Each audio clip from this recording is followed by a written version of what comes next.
This is your first agricultural television station in the nation's capital, Abuja. My name is Joshua Isha. Welcome you to the program Back to Farm. For those of you who are tuned for the very first time, Back to Farm is a program designed to enlighten you and, of course, make us all roll our sleeves so we can go back to farming, which is our first love as a nation and which has been one of the bedrock for any thriving economy around the world. And Nigeria is not an exception. It is no longer a news that the cost of everything has skyrocketed, and that is a need for more people to dive into agriculture so we can be able to feed ourselves as it stands. Today on the program, we'll be looking at something quite interesting, and this is something that we all try to encourage as many people as possible to venture into backyard farming. But this time around, we're not just going to be discussing backyard farming, we'll be discussing backyard farming business. Yes, you heard me right. Talking about you venturing into agriculture in your backyard, that is in your house, and still making money out of it. That sounds good, right? Absolutely, that's what we're talking about today on the program with my guest, of course, Mr. Ushi Dominus. Mr. Ushi, before we even dive into saying backyard farming business, what is backyard farming in the first place? Well, thank you very much. Like the name implies, backyard. Now, it's just a simple system of farming where you make use of the little empty space at the back of your house. Be it a rented apartment, be it a personal apartment, you definitely have a little space at the back of your house. Now, the goal is, so backyard business is basically the farming system at the little empty space at your house. That's just the concept of backyard business. Okay.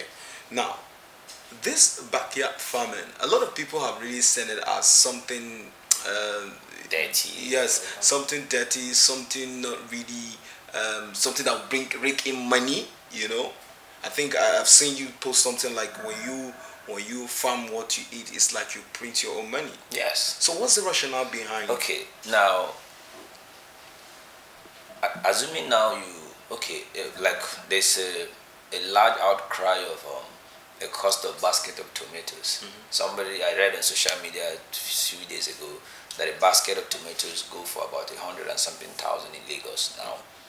Now, imagine if you have a tomato farm at the back of your house. That cry will literally not affect you. It will affect you maybe in something else, but not in tomatoes. And it's something that you can just plant at the back of your house. You just need a little space and the right knowledge to be able to do what you need to do. To have a little stands or few stands of tomatoes in your house that is being produced by yourself just for your own household. Now, assuming you have a household of 5, you need a basket of tomato at least for a week or 2 to be able to meet up the tomato requirement. Now, the back of your house is empty. If you plant tomatoes there, you can literally be getting, and now you are not just getting anyhow tomato, you are getting the tomatoes you planted yourself.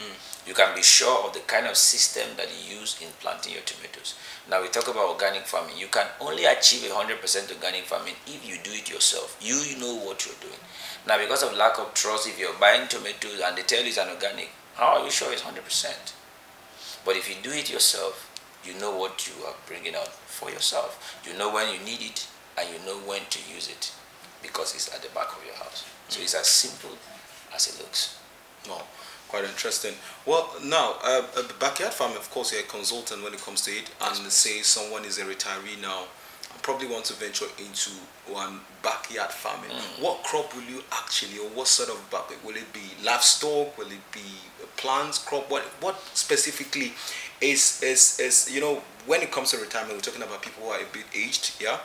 So in this now, you know, they will want something that's stress-less at a point in time. As a professional, people in their 60s now getting retirement, what's the perfect backyard farming they can venture into so that they cannot be lazy at home and then again still making some money? Yes, first thing I will have to draw your attention to is farming. Like, I grew up to understand that this is not in the books anyway, that farming is one of the simplest system of retirement that every person will want to take. Okay, I remember my dad used to tell me that farming is a peaceful occupation. I remember a mentor sometime in school gave us an analogy. Say agriculture is the only area or the only field that even your worst enemy patronize you. The tomatoes you bought yesterday, do you know who farmed it? No. You literally have no idea. The onions you bought, you don't even know who farmed it. It can even be the commandant of Boko Haram that has the tomato or the onions farm. But all you care is you saw tomato or onions to buy. Now, for retirees, like personally in most of my teachings, if you go through my platform, you see the concept I teach on backyard business is number one, for stay-at-home mom. A very good teacher, Dr. Olumide Manuel, made a statement that in Africa we see stay-at-home moms like people who are housewife. That concept, we don't know that you can be a stay-at-home mom and still be making money from the house. Number two, the retirees. My dad is farming. He said he doesn't want any noise. He's in his 70s. So what is he doing? He's just farming in the house. He said that's where he plays with nature, plays with animal, no headache. He reduces blood pressure. So for what do you want me to recommend? Yes, every system of agriculture can be practiced at the back of the house, depending on the size of your space. Now, let me begin with a very little space. Let's say you want to go into crop farming at the back of your house. Now, there's a concept now that we're teaching people where you can even yam can be planted in a sack bag. And just like your flower pots at the back of your house, you can bring out yams. You can do drip irrigation using just your waste plastic bottles. You can farm at the back of your house. You can grow your pepper. You can grow your tomatoes. Let's say, okay, let's talk about vegetable generally. You can do all the vegetables you need in your house at the back of your house. Apart from the advantage you're getting that, okay, you have tomatoes. Like I told you, grow what you eat. Now you know the species of vegetables that you're planting. You know what you use to grow it to maturity. Now you have got half of your medical bills of treating unnecessary diseases that might arise as a result of a residual effect from what we eat. I was teaching my student on one of my classes yesterday, some poultry farmers, on the use or indiscriminate use of antibiotics. I went to a farm and I saw somebody, the birds are on drugs, and from there she's still picking some to sell. And I told her that, but this drug has a withdrawal period of 7 days at least. They are still on drugs. You are still slaughtering. It's going to the cold room. And people are going to buy it.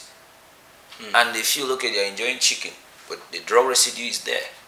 Now, why do you have the issue of antibiotic resistance even in humans? It's because those antibiotics are transferred from the residues of the animals or the whatever we eat. So if you're growing these things at the back of your house, not only because you're making money, you are 100% sure of what you're eating. So a stay-at-home mom or a retiree can decide to go into full-time vegetable farming at the back of your house. Even if you're staying in an estate, just depending on the estate laws and the rules. If the place is well kept and is covered properly, the estate management do not have a problem. Because you plant flowers in an estate. So instead of planting maybe rose flower, yes, they are good, they have their own advantage. You decide to say, okay, well, because of the economy and the system, instead of rose flower, I replace rose with a pepper. For example, you decide to say, okay, I want to plant atarugu. And then instead of flower pot, you have it all around your house. It's pepper. You can be plugging from there. Now, if you have it enough, you can start selling.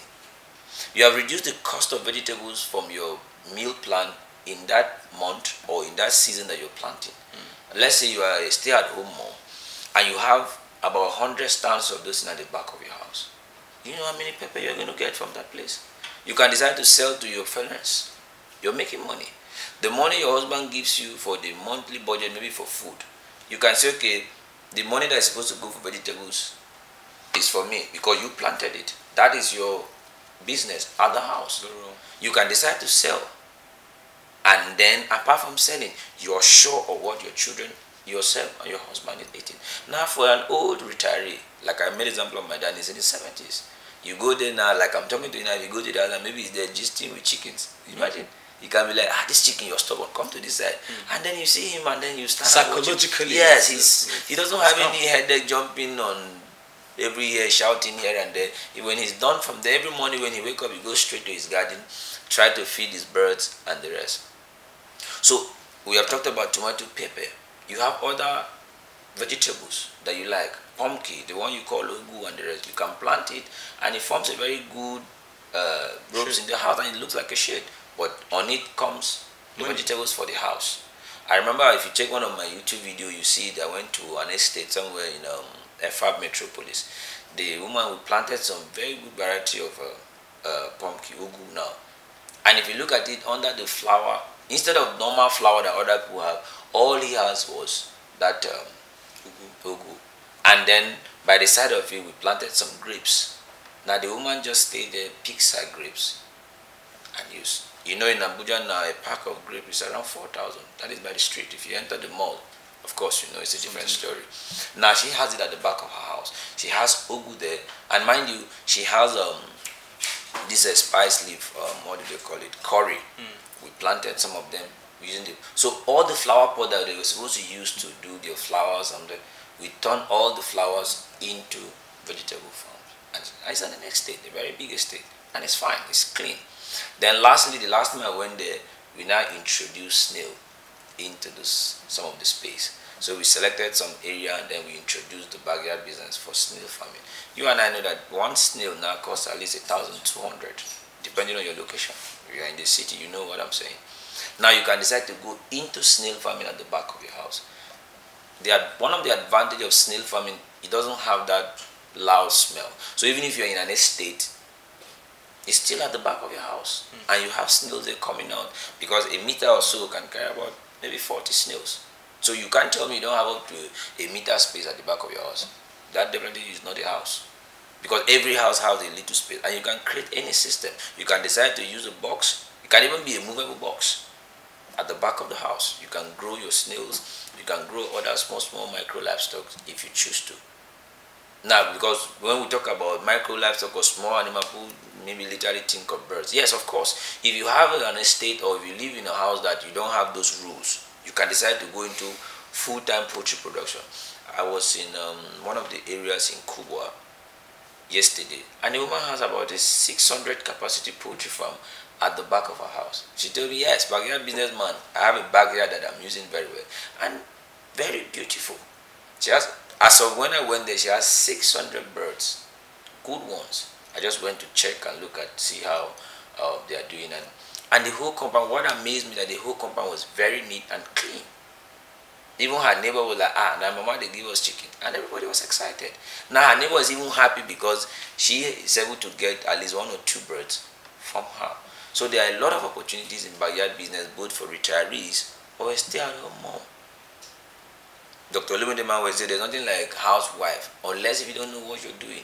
They gave us an idea that when you stay at home, you are the one that doesn't make money. No, you can stay at home and be making money from the back of the house. You can decide to go into full-time vegetable farming, or you can decide to go into full-time micro livestock farming. Micro livestock like small animals, birds, snails, and the likes. And then it's peaceful at the back. Imagine you have up to 1,000 snails as either a retiree or a stay-at-home mom at home, and then you have that turnover maybe every now and then, depending on the system of production you are using, and then you're selling. Assuming you have up to 1,000 snails to sell, maybe in the space of 6 months, and you are selling them maybe at 1,200 if they have grown to a jumbo size, and you have 1,000, multiply 1,200 by 1,000, you have enough money. Yes, about 1.2 million thereabout. Now, assuming if you're an average family and you are jumping on a bus to go to work morning and night, and then your salary is maybe between 80 to 100,000. By the time you cut out transport and all that, you won't be able to make an annual income of $1 million plus. You won't. Then you are not forgetting the mental stress and the rest, the children and all that. But if you decide to do that at home, you have time for the family.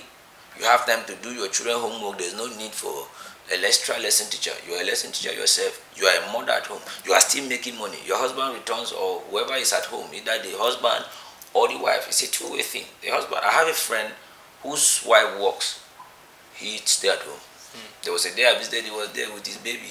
I was like, my guy, you are home. He said, of course. But trust me, he's not at home. If you go to the back of his house, he has at least 1,500 birds.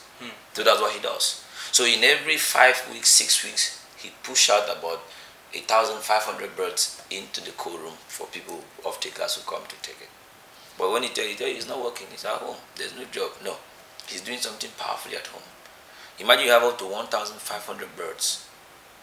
He's a stay-at-home dad. His wife is at work. So once the baby is mature, he takes care of the baby. They have a little nanny who stays with them as well. So once he's in the farm, the little girl takes care of the baby. Once he's out of the farm, he continues. And they are there. So there are a lot of opportunities in backyard business, both for the stay-at-home parent, either a mom or a dad, and a retiree. You can decide to do that while people are there making noise. You have the safety of your house, you have the kind of food you eat, everything is taken care of. And you can decide to do both animals and crops, vegetables, snails. So you have all those things you need at home. So, well, with the way you sound already now, it absolutely means it's a juicy business to venture. Yes, it is. Backyard farming. Yes. Now, why is it that let's go to Nigerian youth now. Yes. Everybody is looking for the white collar job. You know, the FIRSs. That was then. You know, and their likes are up to date as we speak. People give as far as exorbitant amount of money to get the FG jobs and their likes. They are not well informed. Okay. Some. So what do you think is the best way to actually make this very venture attractive? Because it's obvious. What it means is there is a job on ground waiting for you. That's what it means. You don't need to go looking for any other job, because whatever it is, you can actually maybe start a little.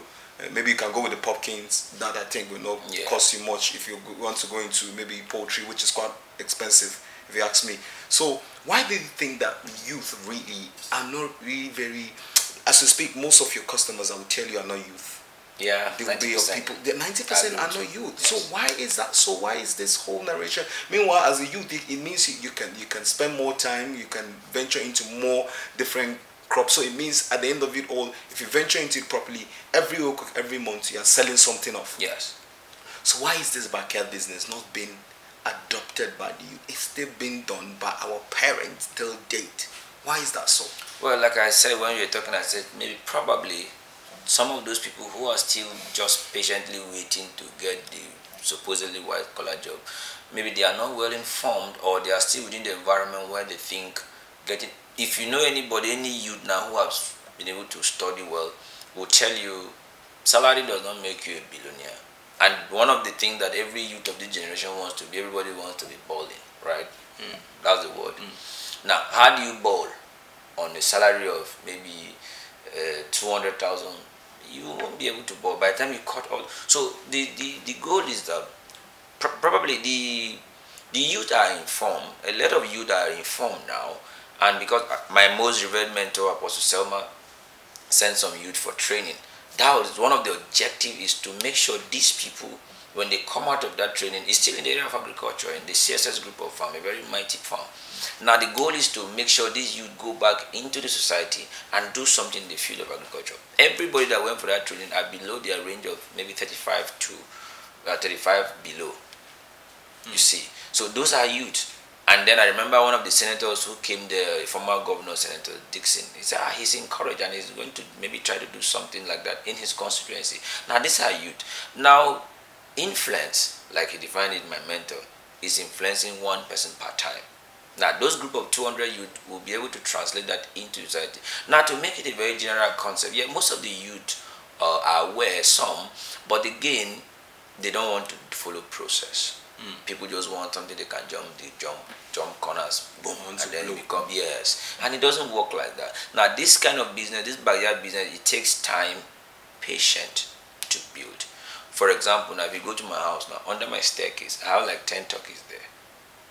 Yes. When my neighbor saw it, he was like, "This guy, you okay?" Now that place, that space was supposed to be for the generator or probably the dogs. Okay, since I don't have dogs, my wife likes pets, so she do more on dogs, but either in the store where we have the drugstore or something. But and I said, okay, there's no generator. There's rather maybe a solar somewhere. So this space, what do I do with it? I lied down one day, I said, okay, no, what can I do with this place that can give me a reasonable money? Then I now brought 10 turkeys. I named all the 10 turkeys depending on what I want to use the money for when they mature. Okay. Yes, I gave them, I tagged them, this one is for this one, this one is for this one, this one is for this one. And they're under my staircase. When I wake up, before I stepped out every morning, I go out as early as 6 sometimes, sometimes even before 6, maybe when I'm having vaccination in the farm or something. So once I I step out, I go down, look at them, change their water. Even if I'm dressed, because I don't need to be dirty, I just need to change their small. It's a small, just 10. Remove their water, put new feed, close it back, and I'm out. That's something. Now, there are other places where we do snails in the box in the house. Now, so why you don't jump on it? Because they don't want that process. But for the retiree, of course, he has come to almost at the end of his life. And then for the stay-at-home mom or women who do it, they know that, okay, this is a business that supplements the family. But basically, it's an idea that everybody needs to imbibe. Everybody. So I know there are a lot of young people who are into it already. I have a lot of friends who does a lot of things at their home. I have a friend who has and in short, I call him a young farmer. He's on his fence. They are all on sacks. And he's a young man. He's probably the national coordinator of Young African Leaders Initiative, YALE. And he has a lot of sack yam in his house. He's a young man, and he teaches that in some of the YALE's program and face-to-face. I've been able to facilitate one of their program, the 1 million youth tree planting program. It was in partnership with EU Shanxa Group. I was there, and we had a conversation, and so he's trying to encourage people to do things like that, young people. So there are a lot of young people who are aware, and those who really want to follow process to growth, they are going into it. So it's not, it takes time, but it will go with time. Yes. Well, you're actually a farm consultant, yes, and please. you've been in this for some time now. Yes. And you just gave a light about going into snail farming as one of the ones you can go because it has no offensive odor. Yes. I think one of the major issue, anytime you say backyard business, the first thing everybody goes to is poultry. Yeah. And of course, environment where you stay and you have neighbors, they complain of the odor and all that. Yeah. I am sure there are some of these animals, again, aside the snail, which one can actually venture into, which is not all offensive when it comes to odor and all that. What are those animals and what are those plants as well? Because like the yam, I believe the yam, maybe the yam can maybe grow and then step into the neighbor's house because they are on the wall and their likes and all that. So basically, what are those animals that are friendly? Okay. Now even the yam, like you said, unless it takes your neighbor who is maybe you're having issues with him, to see maybe a spine of your yam and then gets angry, come on, because it's by the fence. They are going to be on top of the fence. Some you see them on the security wire, something on the fence. Yeah. So and after some time, 7 months or thereabout, you have harvested and you remove it all. Those yams now, let's just digress a bit. Those yams now specifically, how big do they grow? Yeah, they grow very big. Now, if you're using a sack bag or less cement or the size of a size bag, you can have an average yam up to like this. Well, if you follow all the process very well. I think some time ago I was in one of the exposition of the IITIA, International Institute of Tropical Agriculture. They have a demonstration of their yam. The seedlings are just like this. And when you plant it, you have a sizable yam. Imagine you have that sack bag around your fence up to about 100. And you have like this, a piece of yam like this, 100. That's literally enough for the house. You don't eat yam every day. That's literally enough for a household of maybe 5. For the whole year? Yes, for the whole year. It's not you don't eat yam every day from morning till night. And then assuming you have that yam, and then maybe you have other fruit. Now, your question is that apart from snails and poultry, what are other things you do? Okay. Do you know as a president now a colony of grass cutter costs around 150,000 adults grass cutter? Yes, you can. A colony, that's like how many is that? A colony, that's 5. Wow. 5. A colony is 5. Now you have, so let's say I have a friend, a very good friend.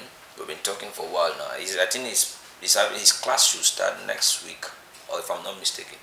He's in Enugu. He's a grass cutter, Chinedu. He might be hearing us maybe somewhere.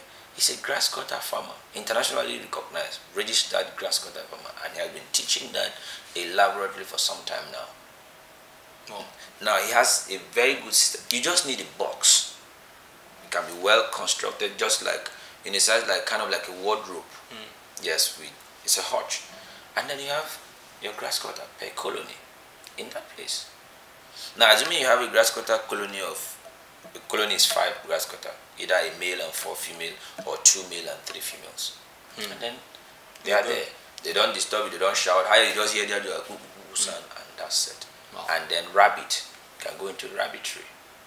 Bushmeat, these are wild meat. So there's something that you can always do. So, and so many other ones like that. All right. And so many other ones like that, from the words of Ushi Dominos, a farm consultant, where we've been talking about backyard farming business. I'm sure you must have learned one or two, and better still, if you've been living in an estate and you've been looking forward to what do you start with that space that is just lagging behind, believe me, you can quickly reach out to people like this. Probably can maybe share your email address, yes, or maybe an address so someone can consult. Yes. So go ahead, go okay, ahead. my email is dominusfates@gmail.com. Okay. You can send me an email and I'll respond. Yes, of course. All right. Dominusfates. Like faith, like faith. No, Faitz. Okay. Yes. So the H is replaced with the Z. Okay. So Dominusfates, one word, All right. @gmail.com. All right. That's my email. All right. Well, for you out there, viewers, many thanks for staying with us on your first agricultural TV station in Nigeria, the Agricultural Research Council of Nigerian Television. My name remains Joshua Isha. You can call me your farm guy any day, anytime. See you same time, same station. Bye for now.